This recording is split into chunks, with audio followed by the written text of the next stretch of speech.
So next up we're going to be spray painting these brake calipers while leaving them on the car, because I've mentioned it earlier before, I don't want to over capitalize on time or money. It'd be a different story if we had a $70,000 car and a big set of Brembos, but this car's just a little run around car.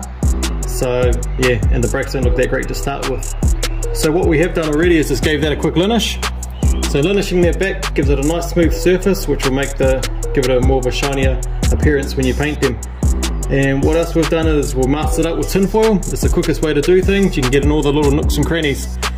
So yep, let's give it a quick hit with the paint. Here we have the finished brake caliper all done. Got a nice gloss, mainly on that part that we linished. You might be wondering why I didn't linish the rest of the caliper. It's solely just a time constraint thing. So say if we linished each one of these calipers on the car, it'll be an hour per caliper. That's 4 hours wasted time. Whereas doing this face here was super easy to get to, obviously, and took about 2 minutes and made a huge difference. And once the wheel's on, you probably won't even notice the rest of the caliper. You probably won't even notice the calipers to start with, so there's no real point spending too much time on it. What I sprayed it with was this red zinc stuff here from CRC, bloody good stuff. I seen a car done about 5 years ago recently with this exact red, and it looked exactly the same as this one here. It holds out really well. What I'm implying is don't be upsold into thinking you need caliper paint. It's about 3 to 4 times the price, and trust me, you don't even get as good a finish, to be honest. So yeah, that's the caliper all done. And one word of advice I've got is be the man you are at work, at home. What I mean by that is use your PPE. Trust me, I've done a fair few, probably the last 10 or so years, spray painting off and on with a mask, without a mask, sorry. So now at all times I just use a mask because my lungs are taking a toll. So yep, there we have it. The main reason I bought this car here is because it was certified for the adjustable suspension, so that saves us a lot of time and money. Currently there's a 3-month wait locally for a cert, and as for the price of these shocks, they're around about 2.5 grand. They're ST branded coilover. Still got a lot of adjustments, so the front needed no work, just wind them down to the height I wanted it. As for the rear, was a bit of a different story. It didn't go low at all, so currently it's running Honda Orthia compressed springs, Mazda 6 spring perch, and Audi A4 shock. So now we're up to the tedious process of getting it ready to polish. So first things first, wash down the car obviously, then after that we use the tar remover, get rid of all the tar. Then secondly, we use a little clay block. There's many different forms clay comes in. This just gets rid of all the oxidization and contamination on the paint.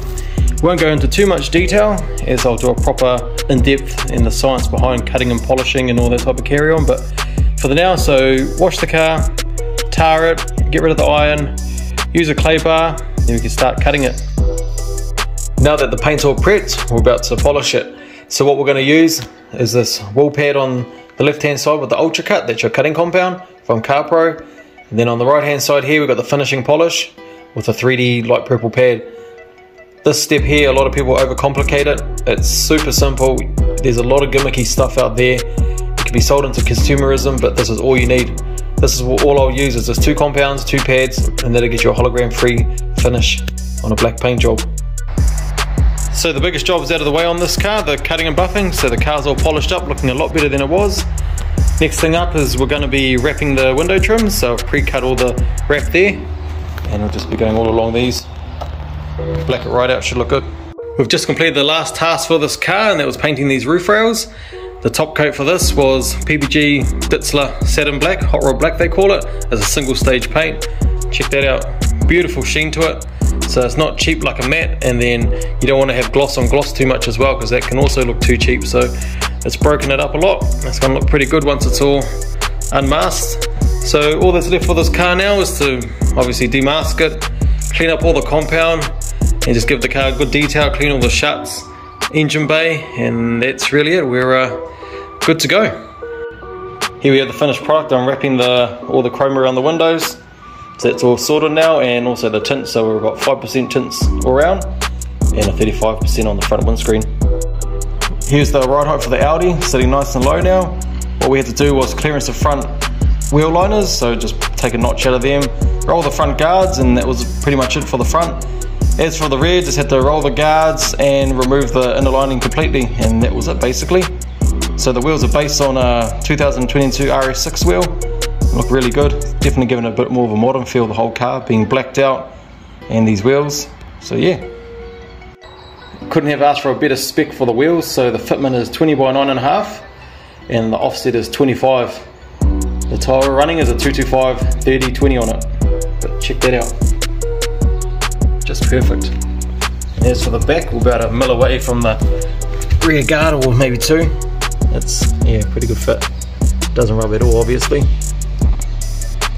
Yeah, happy as with that. Such a great fitment off the shelf, and no major guard work is required.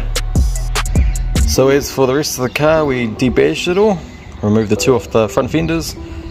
There's one on the boot there, the Audi symbol, one there, painted the exhaust tips black, tinted the rear tail lights, tinted the high stop light, and also removed the rear wiper with the Caliper wipers kit, which is really cool. Sits in there really nice.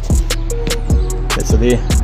Colour looks, the contrast looks a bit funny through the lens, but in person it blends in really well.